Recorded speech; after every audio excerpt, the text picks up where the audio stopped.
में कांग्रेस को फायदे की उम्मीद है। इसी तरह मरकजी हुकूमत ने गुजरात में खातून की जासूसी के मामले में जांच कमीशन बनाने का ऐलान किया है। कांग्रेसी लीडरान को लग रहा है कि इस जांच से कुछ ऐसा निकलेगा जिससे बीजेपी के वजारत उस्मा के दावेदार नरेंद्र मोदी की लहर बिगाड़ने में मदद मिलेगी। SIT और अदालती कमीशन की जांच के हंगामे में जब कांग्रेस सरबराह सोनिया गांधी ने 30 जनवरी को बिहार के अपने खिताब में महात्मा गांधी के कत्ल का मामला उठाया तो सोशल साइट पर यह मजाक चलने लगा कि कहीं कांग्रेस महात्मा गांधी के कत्ल की जांच के लिए SIT बनाने का ऐलान या मुतालबा न कर दे। अब आज की ताजा सुर्खियां हैं, ये लीग से कुछ हटकर है। इनसे देश की दशा दिशा के हाल बूझ सकेंगे। आम आदमी पार्टी के कौमी कन्वीनर और दिल्ली के वजीर आला अरविंद केजरीवाल ने कांग्रेस के नायब सदर राहुल गांधी और भारतीय जनता पार्टी की वजारत उस्मा के दावेदार नरेंद्र मोदी पर जमकर हमला बोला है। केजरीवाल ने राहुल गांधी पर बदउनवान होने का इल्जाम लगाते हुए कहा कि उनकी पार्टी UPA लीडरान और दिगर पार्टियों के बदउनवान लीडरान के खिलाफ मजबूत उम्मीदवार इंतखाबी मैदान में उतारेगी। उन्होंने ब्रांडिंग और शबीह सुधारने पर 500 करोड़ रुपए खर्च करने के लिए नरेंद्र मोदी और राहुल गांधी का मजाक भी उड़ाया। उन्होंने कहा कि क्या ये लोग जो ब्रांडिंग पर 500 करोड़ रुपए खर्च करते हैं एक ईमानदार हुकूमत दे सकते हैं? जब वो इख्तदार में आएंगे तो हमसे ये पैसा वसूल करेंगे। केजरीवाल ने कहा कि राहुल गांधी, सुशील शिंदे, पी चिदम्बरम, कपिल सिब्बल, GK वासन, सलमान खुर्शीद, वीरप्पा मोइली, श्री प्रकाश जायसवाल, कमलनाथ, पवन बंसल, नवीन जिंदल, सुरेश कलमाडी, जगन मोहन रेड्डी वगैरह लीडरान के खिलाफ पार्टी अपना मजबूत उम्मीदवार खड़ा करेगी। दिल्ली में केजरीवाल की हुकूमत ने जन लोकपाल बिल पास कराने के लिए खुसूसी इजलास बुलाने का फैसला किया है। आज कैबिनेट की मीटिंग के बाद दिल्ली के वजीर तालीम मनीष सिसोदिया ने बताया कि दिल्ली असेंबली का खुसूसी इजलास 13 से 16 फरवरी को होगा, जिनमें 13, 14 और 15 फरवरी को असेंबली में ही मीटिंग होगी, जबकि 16 फरवरी को मीटिंग के बाद इंदिरा गांधी इंडोर स्टेडियम को मुंतखब किया गया है। गौरतलब है कि आप पार्टी ने अपने इंतखाबी मंशूर में वादा किया था कि वो अवाम की मौजूदगी में जन लोकपाल को पास करेगी। उत्तराखंड के वजीर आला विजय बहुगुणा ने अपने ओहदे से इस्तीफा दे दिया है। उन्होंने आज गवर्नर अजीज कुरैशी से मुलाकात की और उनको अपना इस्तीफा सौंप दिया। अपना इस्तीफा सौंपने के कुछ देर पहले बहुगुणा ने कहा कि वो पार्टी आला क़यादत की हिदायत पर इस्तीफा दे रहे हैं। उन्होंने कहा कि हफ्ते को अराकीन असेंबली की एक मीटिंग तलब की जाएगी और मैं उनसे अपील करता हूं कि नया वजीर आला चुनने के लिए कांग्रेस सरबराह सोनिया गांधी को अख्तियार देने के मकसद से वो मुत्तफ़िका तौर से एक तजवीज़ को मंजूर करे। उत्तराखंड के नए वजीर आला के तौर पर मरकजी वजीर हरीश रावत का नाम सबसे आगे चल रहा है। लेजिस्लेचर पार्टी के रहनुमा के इलेक्शन और वजीर आला के ओहदे का हलफ उठाने तक गवर्नर ने बहुगुणा को कारगुजार वजीर आला के तौर पर काम करने की हिदायत की है। 2 साल पहले बहुगुणा जब वजीर आला बने थे तभी से उनको हटाए जाने की बहस चल रही थी। NCP सरबराह व मरकजी वजीर शरद पवार ने उन खबरों की तरदीद करती है जिसमें कहा गया था कि दिल्ली में उनकी नरेंद्र मोदी के साथ मुलाकात हुई थी। लोक सत्ता अखबार में शाये हुई खबर में दावा किया गया था कि दिल्ली में 17 जनवरी को बीजेपी के वजारत उस्मा के दावेदार नरेंद्र मोदी और शरद पवार की खुफिया मुलाकात हुई थी। अखबार के मुताबिक ये मुलाकात करीब 30 मिनट तक चली थी और इस मुलाकात में इलेक्शन की हिकमत अमली पर तबादला ख्याल हुआ था। शरद पवार ने ट्वीट कर इस खबर की तरदीद की है और उन्होंने कहा है कि एक अखबार में शाये उनकी और नरेंद्र मोदी की मुलाकात की खबर बिल्कुल बेबुनियाद और गलत है। उन्होंने कहा कि रियासतों के दौरों या दिल्ली में वज़राए आला के इजलास के दौरान मैं वज़राए आला से मुलाकात करता हूं, लेकिन इन मुलाकातों के अलावा गुज़िश्ता 1 साल में मैं कभी भी नरेंद्र मोदी से नहीं मिला। फिलहाल अब एक ब्रेक है, फिर राजकाज की खबर देने वाली बातें होगी।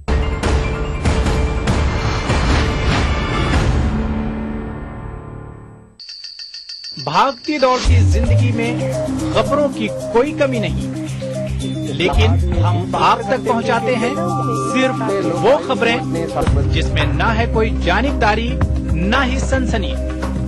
खबर जो हर दम आपको रखे बाखबर। देखिए दिन भर की खबरों का आईना 9 PM खबरनामा।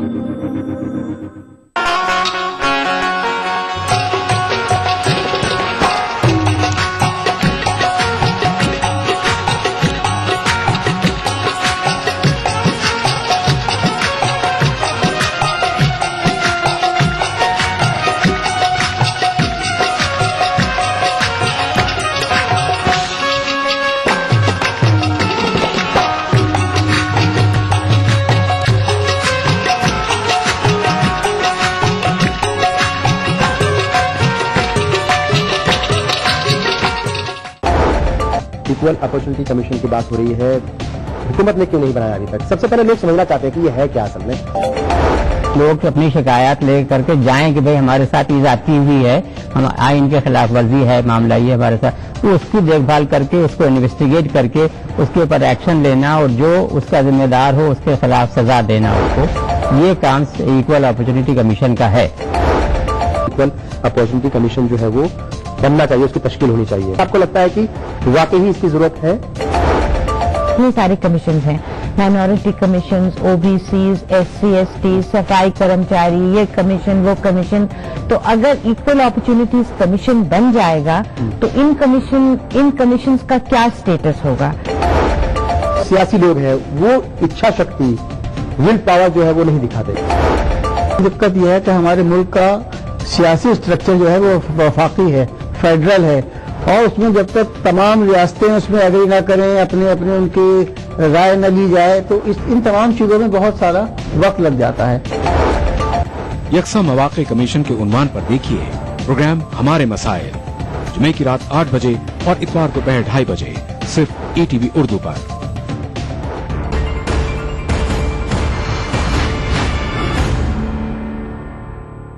ब्रेक के बाद आपका स्वागत है। हाशिए में इधर उधर कई बातें वह घटनाएं दबी हुई होती है, इनका खासा राजनीतिक अर्थ होता है। उन्हीं में से अब पेश है राजकाज की कुछ बातें। आम आदमी पार्टी के लिए हुकूमत चलाना धीरे धीरे मुश्किल होता जा रहा है। हर कदम पर नई मुश्किलात पेश आ रही हैं। उन्होंने जैसे तैसे DTC के हड़ताली मुलाजमीन का मसला निपटाया है और एडहॉक बेसिस के असातिज़ा का तनाजा सुलझा रहे हैं, लेकिन उसके साथ ही बिजली का बहरान शुरू हो गया है। दिल्ली के लेफ्टिनेंट गवर्नर के साथ अलग मोर्चा खुला है। लेफ्टिनेंट गवर्नर ने दिल्ली खातून कमीशन की चेयरमैन बरखा सिंह को हटाने की हुकूमत की फाइल वापस लौटा दी है। अब रियासती हुकूमत को इस मामले में सबब बताना होगा कि उसने किस बुनियाद पर बरखा सिंह को हटाने का फैसला किया। केजरीवाल ने दिल्ली के फसादात की जांच के लिए SIT बनाने की तजवीज रखी तो कांग्रेसी रुकने असेंबली ने पटला हाउस तसादुम मामले में उनको घसीट दिया है। अदालती फैसले के नाम पर उन्होंने उससे किनारा कशी अख्तियार कर ली है, लेकिन इलेक्शन से पहले तक उनकी पार्टी के रहनुमा इस तसादुम पर सवाल उठाते रहे थे। कांग्रेस के नायब सदर राहुल गांधी ने कहा है कि वो लोकसभा इलेक्शन के बाद कांग्रेस में इनकलाबी तब्दीलियां करेंगे। छत्तीसगढ़ में दिए राहुल के इस बयान से ये अंदाजा लग रहा है कि इंतखाबी मजबूरी में वो अपने मन मुवाफिक बदलाव नहीं कर पा रहे हैं। अभी सिर्फ छोटे मोटे बदलाव करके काम चलाया जाएगा। इंतखाबात के बाद राहुल गांधी पार्टी को पूरी तरह से तब्दील करेंगे। उनके करीबी लीड चांद का मानना है कि वो खानदान परस्ती के इल्जामात को खत्म करने के लिए कुछ इनकलाबी इक़दाम कर सकते हैं। अभी रियासतों में कांग्रेस पार्टी या नौजवान और तलबा यूनिट्स में बड़े लीडरान के बेटों या उनके रिश्तेदारों का ही दबदबा है। ज्यादातर रियासतों में NSUI यूथ कांग्रेस या कांग्रेस के अहम ढांचे में उनका कब्जा है। राहुल इसे खत्म करेंगे और नीचे से कांग्रेस के आम कारकुनान को पार्टी में ऊंचे ओहदों पर फाइज करेंगे। कांग्रेस के कई लीडरान का मानना है कि इंतखाबात में शिकस्त पाकर अगर पार्टी अपोजिशन में बैठती है तो ऐसे बदलाव किए जा सकते हैं। क्रिकेट मैच आगे दो तरफा सहमतियों से तय होंगे। ऐसे में मजबूत देश कमजोर टीमों के साथ खेलेंगे, इसकी संभावनाएं कम है। उससे फिर कमजोर देशों में क्रिकेट की लोकप्रियता घटती जाएगी, क्रिकेट का दायरा और सिमटेगा। इस पर आगे चर्चा करें उससे पहले देखें मेरा ये खुलासा। भारतीय cricket control board BCCI England और ऑस्ट्रेलिया के क्रिकेट बोर्ड के साथ मिलकर क्रिकेट मैनेजमेंट का नया ढांचा बना रहा है। दुबई में एक इजलास के बाद बैनुल अक़वामी क्रिकेट काउंसिल की जानिब से बदलाव की तजवीज क्रिकेट खेलने वाले तमाम ममालिक को दी गई है। ये तजवीज अब तक क्रिकेट की तौसीह के लिए हो रहे कोशिशों के बिल्कुल बरक्स है, यानी क्रिकेट खेल को दूसरे ममालिक में फैलाने के अमल को रोक कर वक्त का पहिया उल्टा घुमाना शुरू कर दिया गया है। कुछ दिन पहले तक बैनुल अक़वामी क्रिकेट काउंसिल ICC अनाप शनाप अंदाज में दुनिया भर के ममालिक में क्रिकेट को अपनी मंजूरी दे रही थी। बांग्लादेश के बाद UAE, अफगानिस्तान, कनाडा जैसे बेशुमार ममालिक में क्रिकेट खेला जाने लगा था और ये ममालिक बैनुल अक़वामी क्रिकेट टूर्नामेंट में हिस्सा लेने लगे हैं। लेकिन अब ICC और BCCI दोनों मिलकर इसे रोकने वाले हैं। हालांकि नए मैनेजमेंट का जो ढांचा बनाया जा रहा है उसमें सीधे तौर पर इन ममालिक को नहीं रोका जाएगा, लेकिन ममालिक के बीच आपस में मैच का ऐसा ढांचा तैयार किया जाएगा, जिससे ये ममालिक अपने आप गैर मुअस्सिर बनेंगे। पहले कैलेंडर के हिसाब से मैच तय हुआ करते थे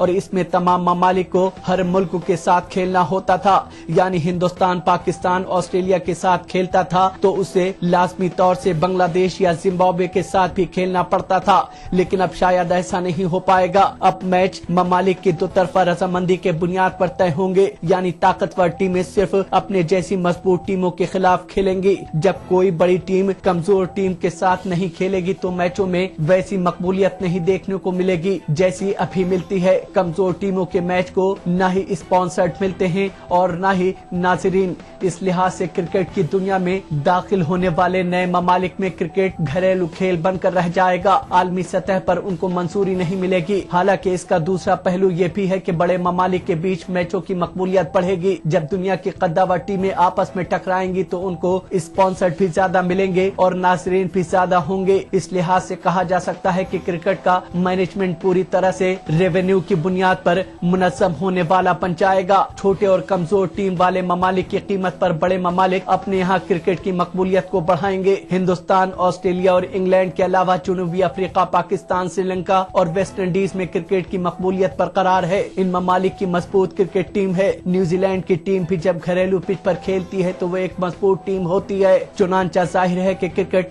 इन 8 ममालिक में सिमट कर रह जाएगा, लेकिन इन 8 ममालिक में भी दादागिरी हिंदुस्तान की चलेगी, जिसका क्रिकेट कंट्रोल बोर्ड दुनिया के सबसे अमीर बोर्ड में से एक है। हिंदुस्तान बाकी 2 ममालिक के क्रिकेट ऑर्गेनाइजेशन क्रिकेट ऑस्ट्रेलिया और England and Wales cricket board के साथ रजामंदी बनाकर तमाम फैसले कर पाएगा और दुनिया के बाकी ममालिक को उसे मानने के अलावा कोई दूसरा चारा नहीं रहेगा। ये दादागिरी सिर्फ मैच तय कराने में नहीं होगी, बल्कि क्रिकेट के ज़ाब्ते तय करने, टूर्नामेंट का खाका तैयार करने, आलमी कप वगैरह के ड्रॉ बनाने जैसे हर मामले में होगा। अब एक ब्रेक है, उसके बाद क्रिकेट की भावी दशा दिशा पर चर्चा करेंगे।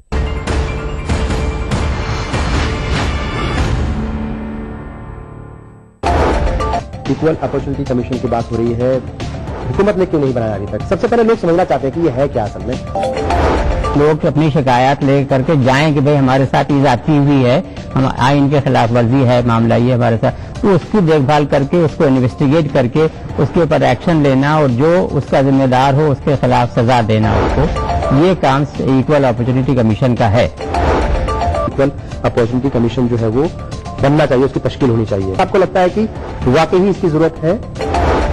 इतने सारे कमीशन हैं, minority commission, OBCs, SC, ST, सफाई कर्मचारी, ये कमीशन वो कमीशन। तो अगर इक्वल अपॉर्चुनिटीज कमीशन बन जाएगा तो इन कमीशन का क्या स्टेटस होगा? सियासी लोग हैं वो इच्छा शक्ति, विल पावर जो है वो नहीं दिखाते।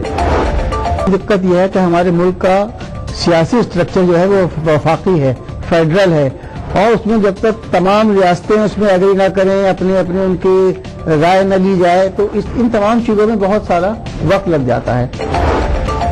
यकसा मौक़े कमीशन के उन्वान पर देखिए प्रोग्राम हमारे मसाइल, जुमे की रात 8 बजे और इतवार दोपहर 2:30 बजे, सिर्फ ETV उर्दू पर। दुनिया अपडेट खबरों का नया और अनूठा शो, जिसमें हम आपको दिखाएंगे दुनिया की अहम खबरें और करेंगे उनका तज्जिया।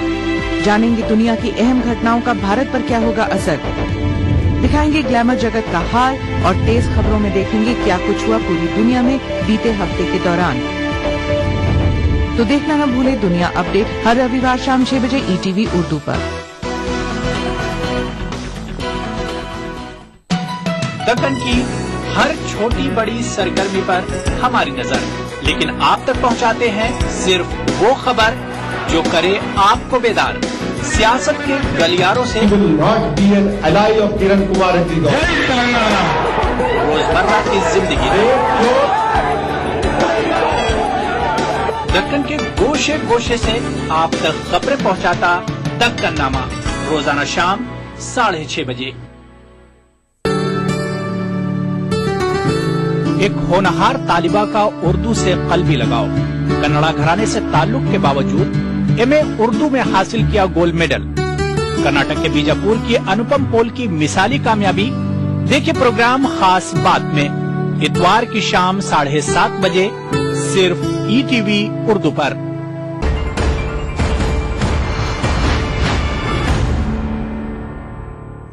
दुबई में आईसीसी की बैठक में क्रिकेट के नए ढांचे पर विचार हुआ। आईसीसी बोर्ड फिर 8 फरवरी को बैठेगा, जिसमें तमाम संकेत यही है कि भारत के सुझाए प्रस्ताव मान लिए जाएंगे। इस पर चर्चा के लिए आज मेरे साथ खेल पत्रकार हरपाल सिंह बेदी है।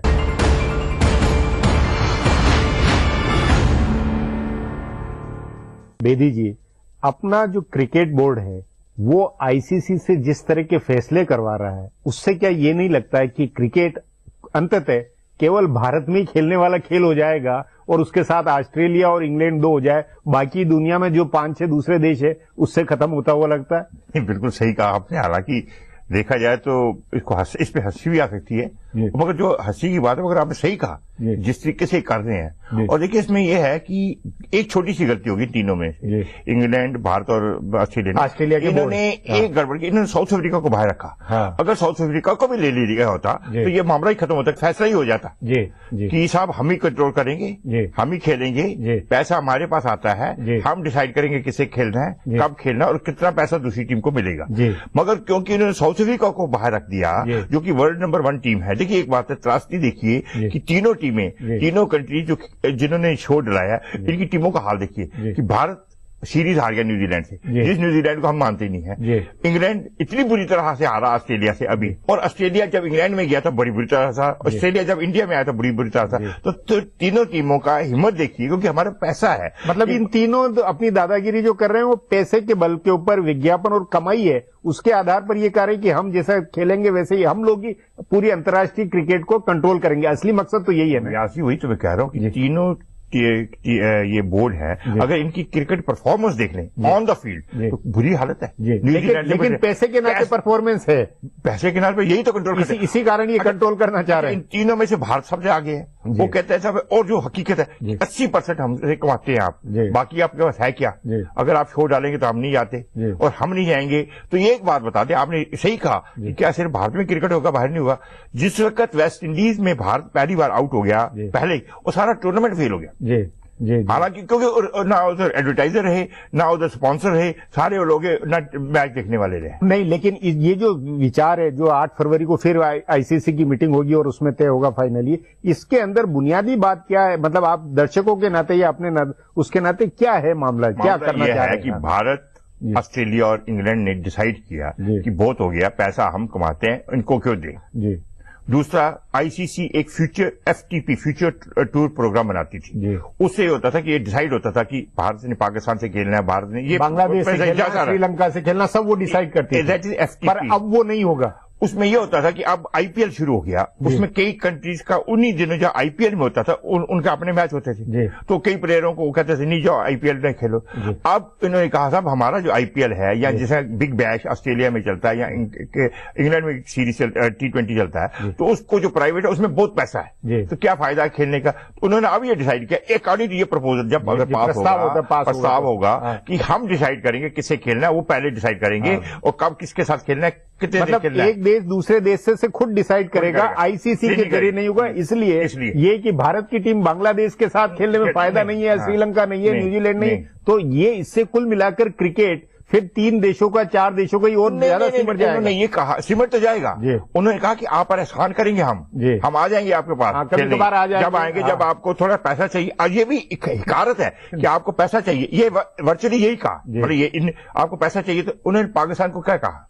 पाकिस्तान ने कहा कि आप हमारे साथ खेलते नहीं, उन्होंने कहा आपको पैसा चाहिए, हम खेलेंगे आपसे। उन्होंने कहा जी चले खेलते हैं, कहते गवर्नमेंट ने इजाजत नहीं दी। वो पाकिस्तानी ये कहते हैं, आप एक तरफ से कहते गवर्नमेंट इजाजत नहीं दे रही, दूसरी तरफ से आप कहते हैं हम खेलेंगे। अब आप कहां खेलेंगे? ये हम डिसाइड करेंगे कहां खेलेंगे। तो बीसीसीआई ने ये कहा कि हम डिसाइड करेंगे किसके साथ कब खेलना है। तो नहीं, तो उस नाते पाकिस्तान में भी खेल को लेकर जोश, या बांग्लादेश, न्यूजीलैंड, श्रीलंका, इसमें अगर घटेगा और दर्शक घटते जाएंगे तो ये दूरगामी, दूरदृष्टि के हिसाब से ये खतरनाक नहीं है। नहीं, खतरनाक नहीं है, पूरा इन्होंने हिसाब किताब कर लिया है। उन्होंने कहा जी जितना भारत में मैच देखते हैं या जितनी भारत, मतलब भारत पर ही फोकस नहीं, भारत, ऑस्ट्रेलिया और इंग्लैंड 3 और वेस्ट इंडीज इनके साथ है, क्योंकि उनके पास कुछ नहीं है देने का। न्यूजीलैंड इनके साथ है, उनके पास भी कुछ नहीं है। शोर करने वाली 4 कंट्रीज हैं। साउथ अफ्रीका, जैसे मैंने आपको कहा, उसको मिलाया नहीं, पाकिस्तान, बांग्लादेश और श्रीलंका, ये 4 कंट्रीज हैं जिन्होंने बड़ा ऑब्जेक्ट किया है। और इनको 7 वोट चाहिए 4 या 6 इस तरफ है, एक और निकाल लेंगे 7 का। जहां तक इन्होंने कहा पैसा, अब शोर पड़ता है पैसे का। भारत का ये कहना है कि 80% रेवेन्यू हमारा था, हम ज्यादा पैसा लेंगे।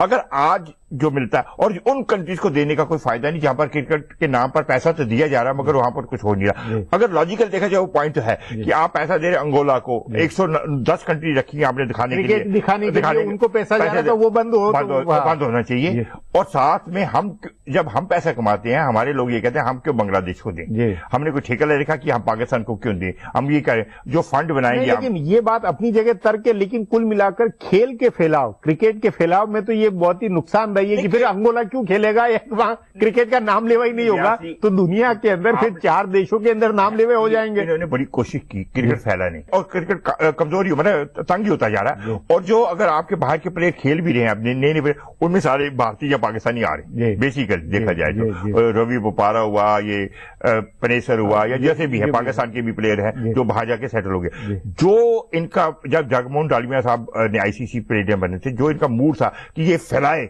उस समय डालमिया के वक्त में फैलाने की कोशिश थी, अभी तक भारत की तरफ से भी थी, पर अब ये कि नहीं फैलना वेलना खर्चा वर्चा फालतू बार मत करो। और आप देखा कि 80% जो है उसमें आए, तो उसमें अगर आप ये जो आईसीसी ने जो या इनका जो 3 का फार्मूला है उसके लिहाज से तो अरबों रुपया भारत को एक्स्ट्रा आएगा, अरबों रुपया इंग्लैंड को मिलेगा।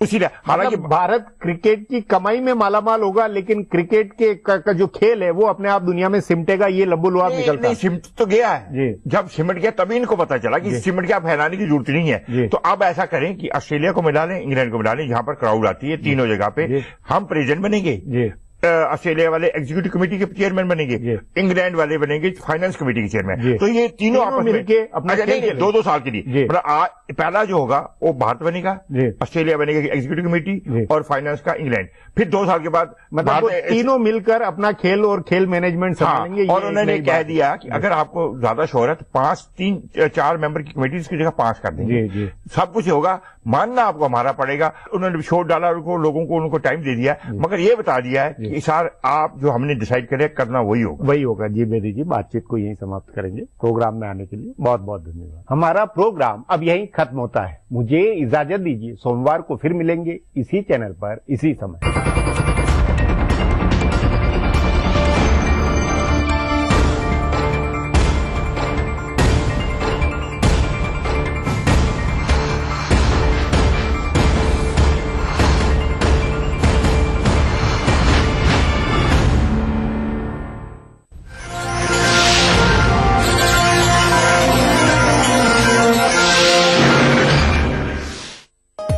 प्रोग्राम को पेश करने में ताउन किया Shri ultra red oxide, Bharat का एकमात्र जंग रोधक सीमेंट।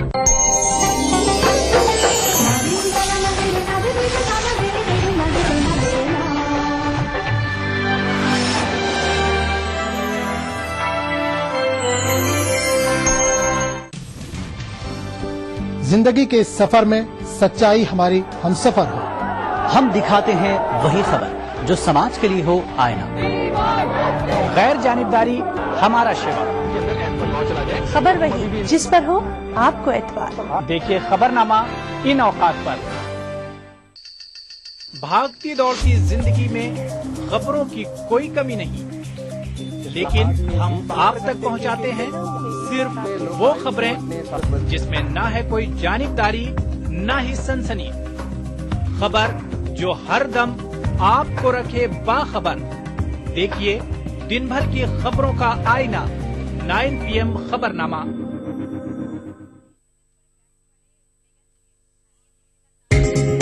ETV उर्दू पर अगला प्रोग्राम।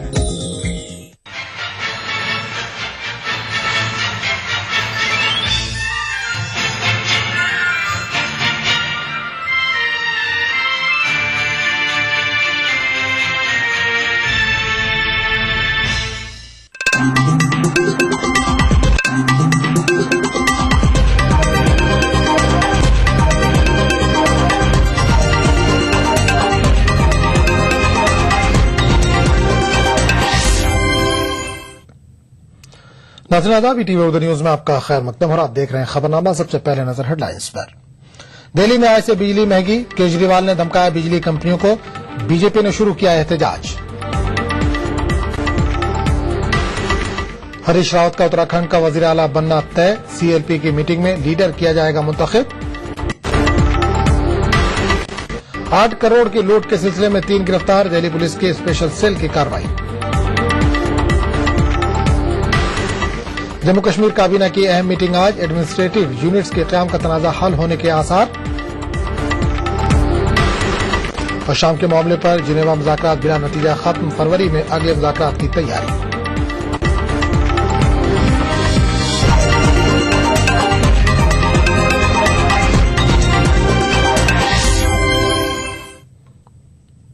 और अब खबरों की तफसील। दिल्ली में आज से बिजली महंगी हो गई है। दिल्ली में बिजली सप्लाई करने वाली कंपनियों ने बिजली की शरह में 8% का इजाफा कर दिया है। केजरीवाल हुकूमत और बिजली कंपनियों में पहले रोज से ही ठनी हुई है। केजरीवाल हुकूमत बिजली कंपनियों को सीएजी ऑडिट का हुक्म दे चुकी है। बिजली कंपनियों की पावर कट की धमकी देने पर दिल्ली के वजीर आला अरविंद केजरीवाल ने कुछ इस तरह से अपने रद्द-ए-अमल का इजहार किया। बात क्यों कर रहे हैं? वो उनसे पूछिए कि पावर कट की बात क्यों कर रहे हैं। वो कह रहे हैं पैसे नहीं है, पैसे कहाँ गए सारे। वो सीएजी ढूंढ रहा है कि इनके पैसे कहाँ गए सारे। कार्रवाई करेंगे सर अगर वो होता तो सीएजी की रिपोर्ट आने दीजिए ना। बिजली की बढ़ती कीमतों के खिलाफ दिल्ली में बीजेपी ने एहतजाजी मुजाहरा किया। बीजेपी लीडरों का कहना है कि दिल्ली के वजीर आला केजरीवाल बढ़ती हुई कीमतों को काबू में करने के अपने वादे को पूरा करें।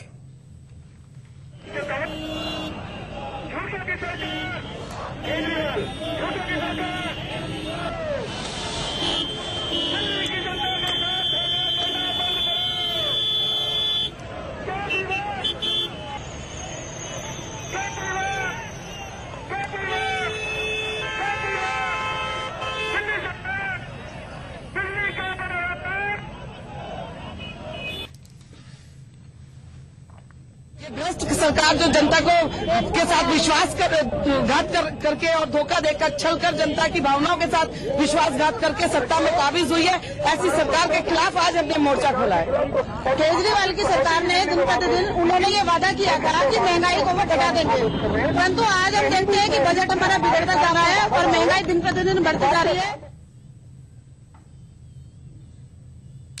कांग्रेस के सीनियर लीडर हरीश रावत का उत्तराखंड का वजीर आला बनना तकरीबन तय माना जा रहा है। जराये का कहना है कि देहरादून में कांग्रेस लेजिस्लेचर पार्टी की मीटिंग में रावत को बाकायदा लीडर चुन लिया जाएगा।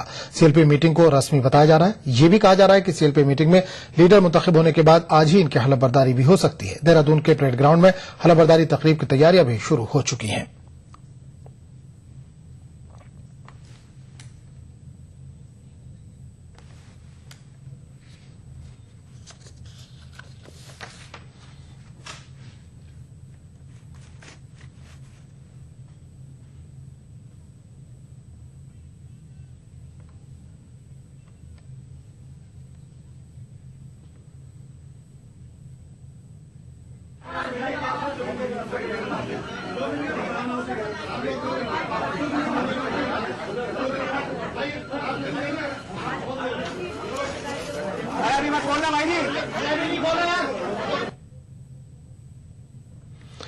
तेल कंपनियों ने डीजल की कीमत में फी लीटर 50 पैसे का इजाफा किया है।